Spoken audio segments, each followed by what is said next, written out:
Imagine you are building a self-driving car, not a prototype, the real thing.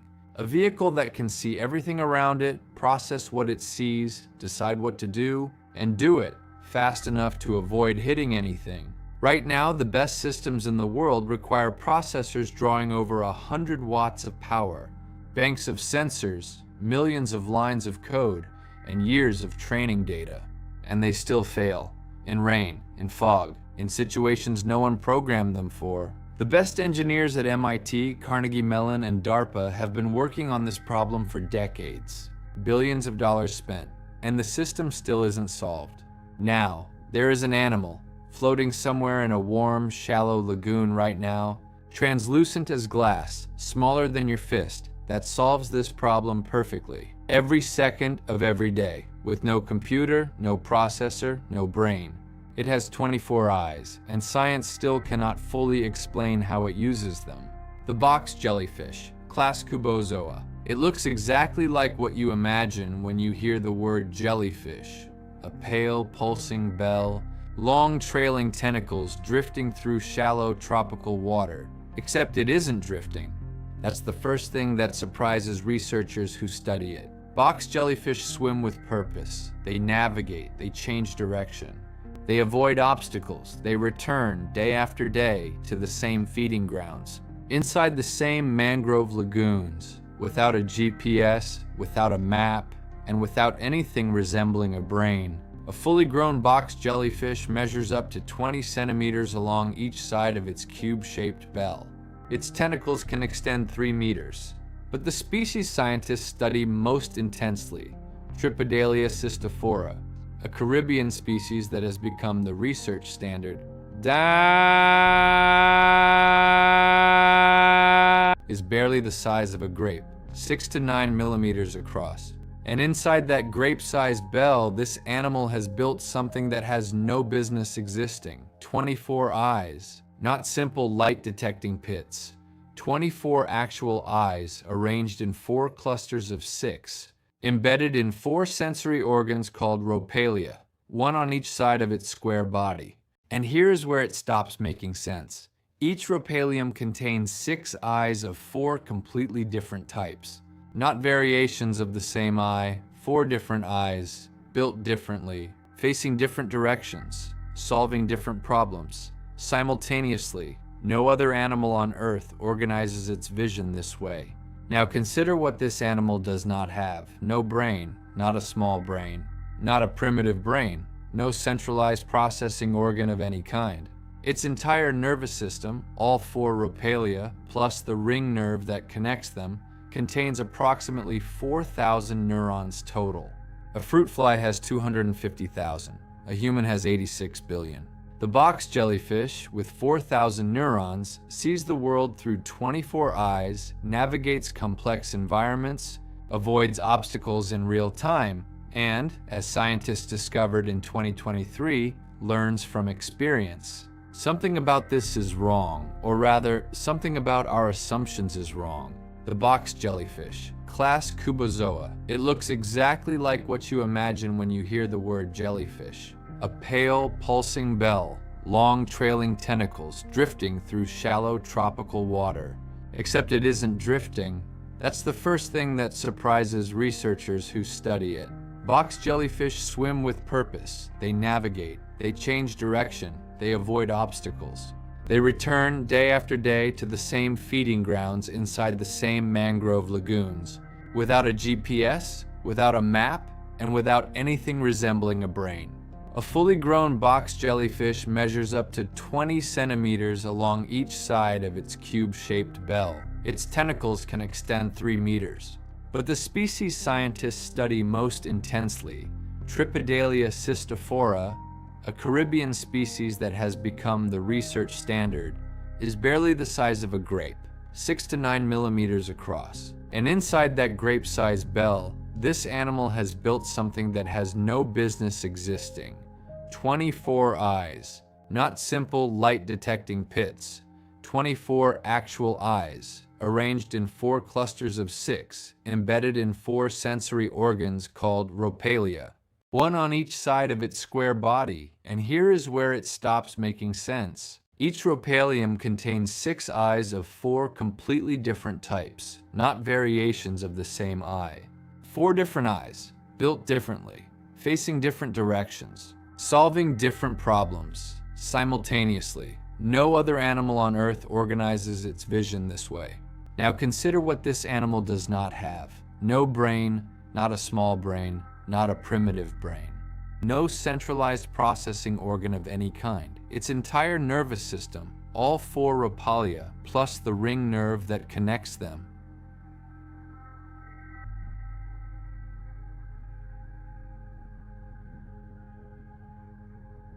contains approximately 4,000 neurons total. A fruit fly has 250,000. A human has 86 billion. The box jellyfish, with 4,000 neurons, sees the world through 24 eyes, navigates complex environments, avoids obstacles in real time, and, as scientists discovered in 2023, learns from experience. Something about this is wrong, or rather, something about our assumptions is wrong. To understand what the box jellyfish actually built, you have to start with the environment it built it for. It lives in mangrove lagoons. Picture that for a moment. Not open ocean, not clear blue water, a dense, tangled maze of roots, descending from trees into murky, brackish water, light fractured in every direction, visibility low, obstacles everywhere, above, beside, below. For most ocean creatures, that environment is a hazard to be avoided. For the box jellyfish, it is home.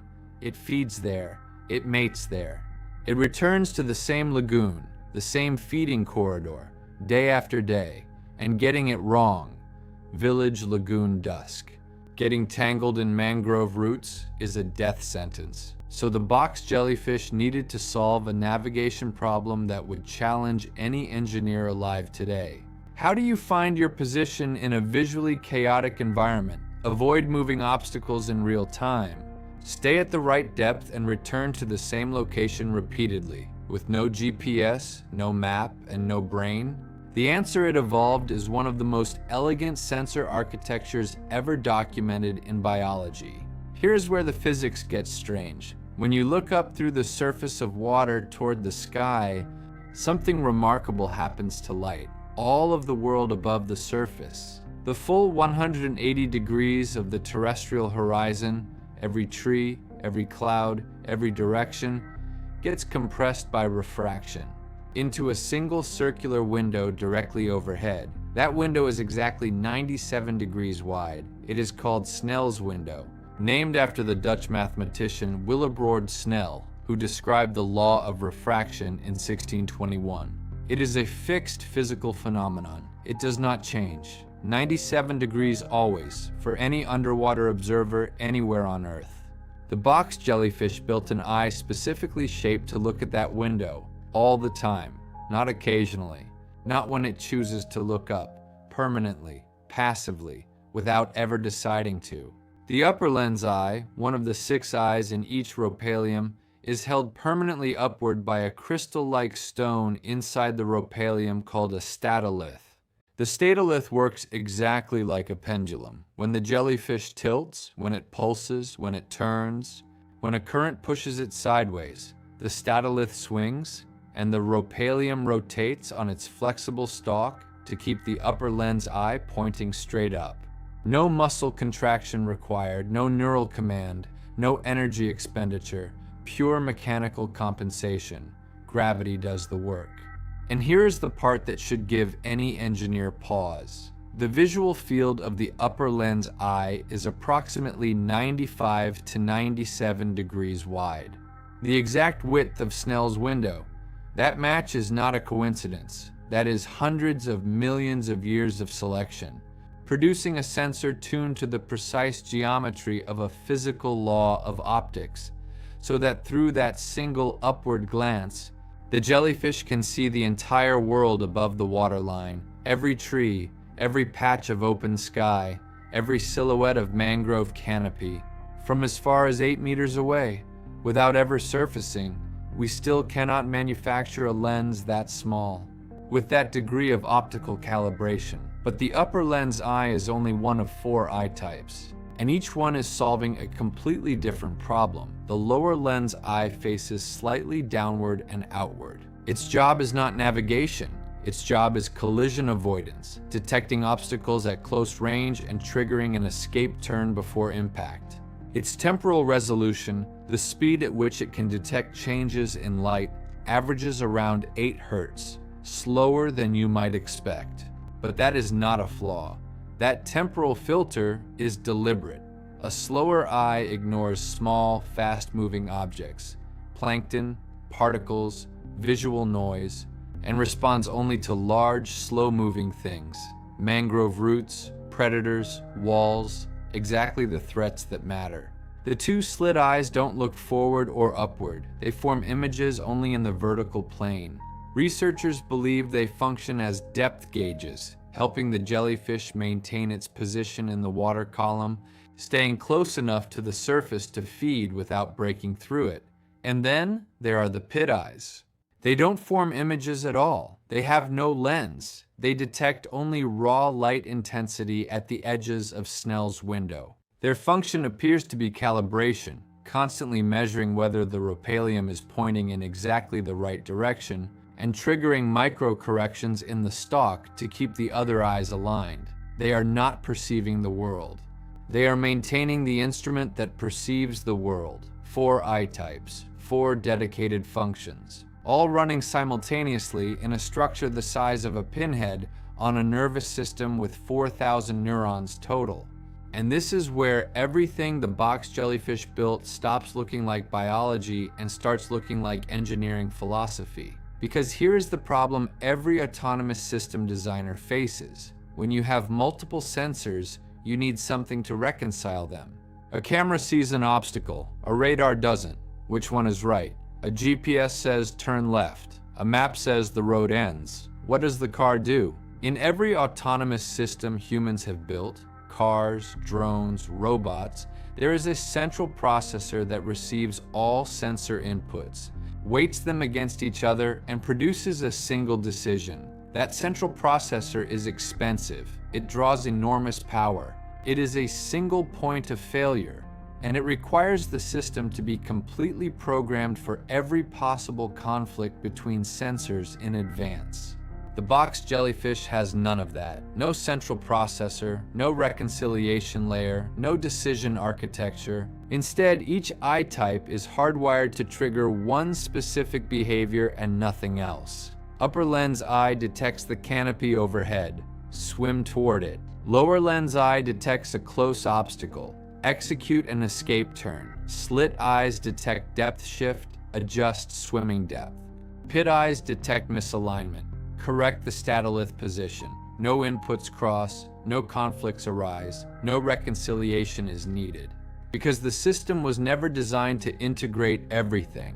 It was designed so each sensor solves its problem independently, and the behaviors they trigger don't interfere with each other. In computer science, this is called a modular architecture. Engineers have been trying to build reliable modular autonomous systems for decades. The box jellyfish has been running one for over 500 million years. The hardware is the software, and there is no central server. Now we need to go deeper, because so far we have talked about what the box jellyfish does. We have not yet talked about what is inside the eye itself, and that is where things become genuinely difficult to explain. Not because the science is unclear, but because what the jellyfish built is something engineers spent most of the 20th century believing was impossible to manufacture. In 2005, a team at Lund University in Sweden, led by researcher Dan Erik Nilsson, published a paper in Nature. They had looked inside the lens of a box jellyfish eye, not the eye itself. The lens, a structure roughly 150 to 200 micrometers in diameter, thinner than 2 human hairs side by side. What they found stopped the optics community cold. The lens is not uniform. Its refractive index, the property that determines how much a material bends light, is not the same throughout. It is higher at the center, lower at the edges, and it changes smoothly, continuously, without any visible boundary from the core outward. This is called a gradient refractive index lens. a grin lens. And to understand why that matters, you need to understand the oldest unsolved problem in optics. When light passes through any lens, any camera, any telescope, any pair of glasses, rays entering near the edges of the lens bend at a slightly different angle than rays entering through the center. They do not all meet at the same point. The image they form is slightly blurred, especially at the edges, especially in wide-angle views. This is called spherical aberration. It has been a known problem since the invention of the telescope in the 1600s. The standard engineering solution is to stack multiple lenses together, different curvatures, different materials, different thicknesses, so that the aberration introduced by one lens is partially canceled by the next. Every camera you have ever owned does this. The lens assembly in a modern smartphone contains between 5 and 9 separate optical elements, precisely ground and aligned, stacked in a barrel thinner than your finger. All of that complexity exists to solve one problem. The box jellyfish solves it with a single structure, 200 micrometers wide.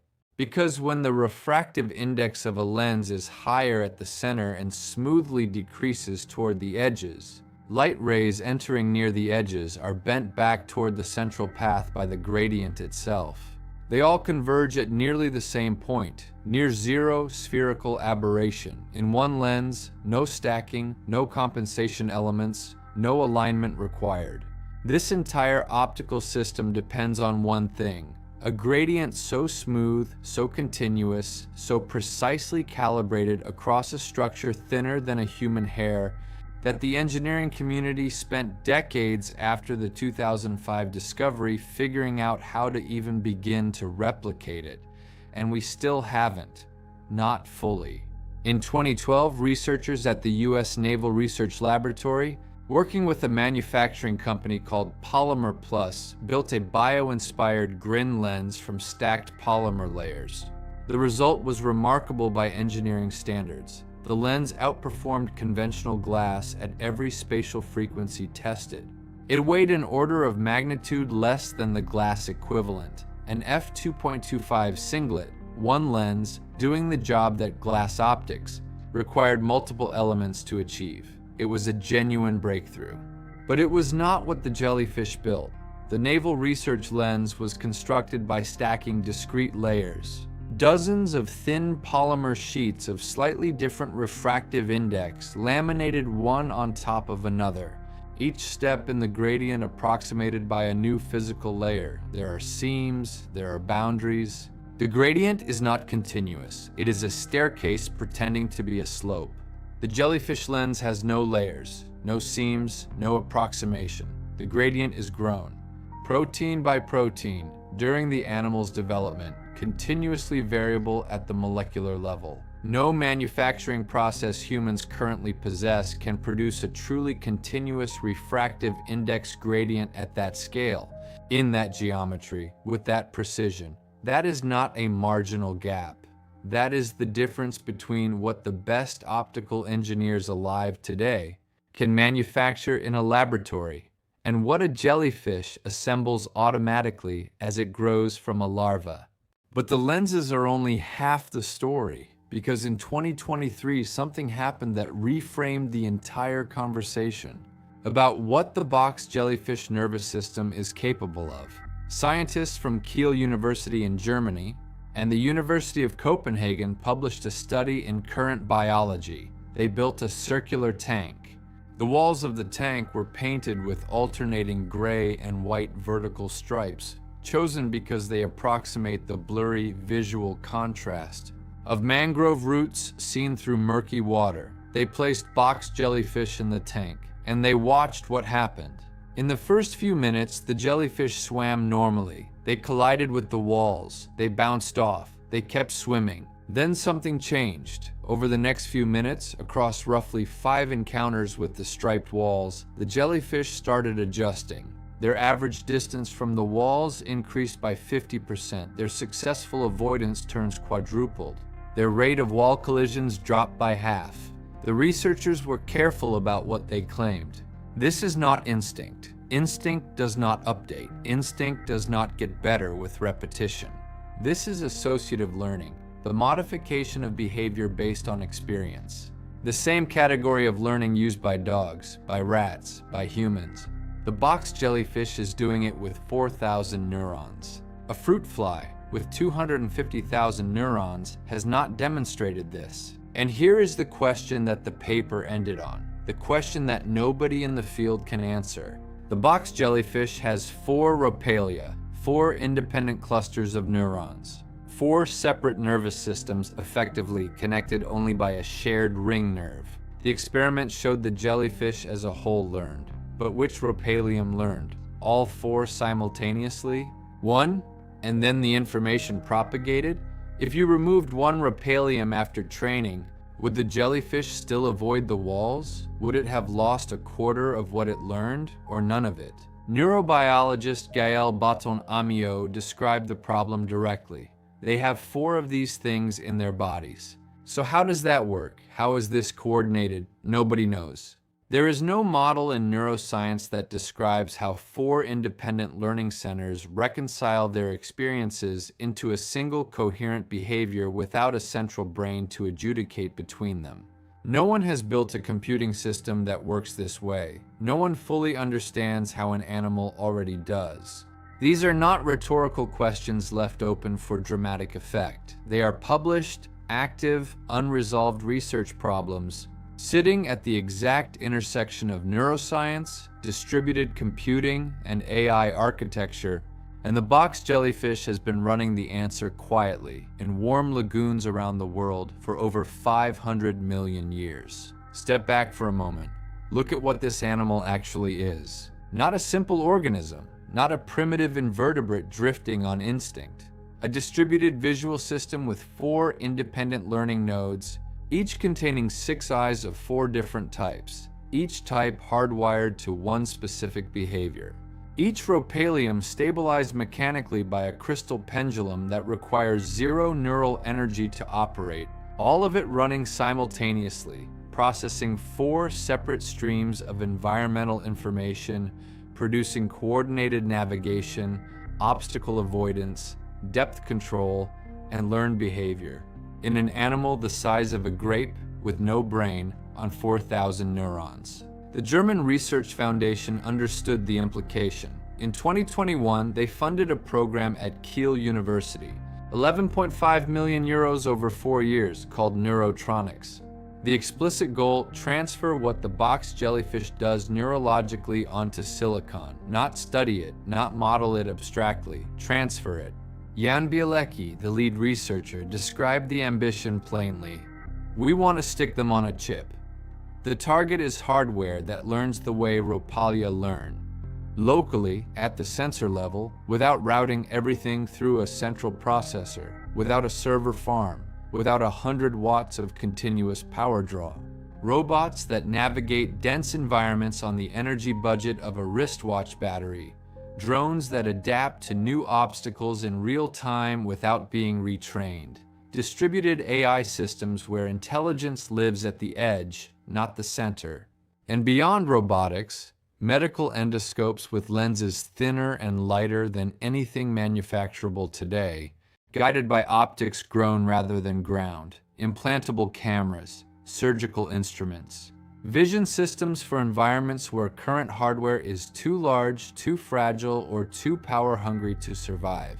But the deepest implication is not technological, it is architectural. The central assumption of modern computing and modern neuroscience is that intelligence scales with centralization. More processing power in one place, bigger models, faster chips. More parameters talking to more parameters inside a single unified system. We built the internet on that assumption. We built AI on that assumption. We built every autonomous system, every neural network, every large language model on the premise that intelligence needs a center. The box jellyfish is a 500 million year old counter-argument.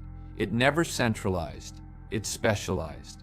Each eye does exactly one thing. Each rhopalium handles one region of the world. The statolith, the mechanical pendulum that keeps every eye calibrated, does its job with no neurons at all, just gravity and a crystal.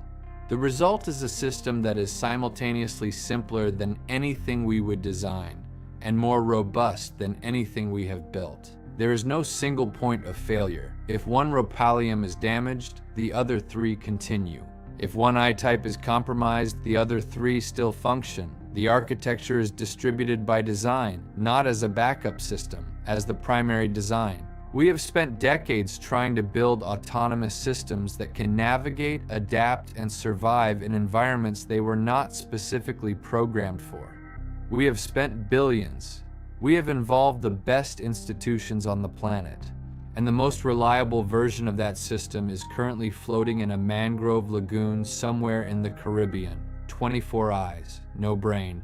And the more we study it, the more it becomes clear that the gap between what it built and what we have managed to replicate is not closing as fast as we expected. Because the box Jellyfish did not build a vision system. It built a philosophy of vision. One that says, do not try to see everything and then decide. See only what matters at the moment it matters, in exactly the place it appears, and let the behavior follow automatically. No deliberation, no integration, no center, just a crystal on a stalk, an eye aimed at a window of light, and hundreds of millions of years of getting it exactly right. Science, with all its funding, all its institutions, all its centuries of accumulated knowledge, is still sitting across the tank from a grape-sized animal with no brain, trying to understand how it already solved what we are still working on.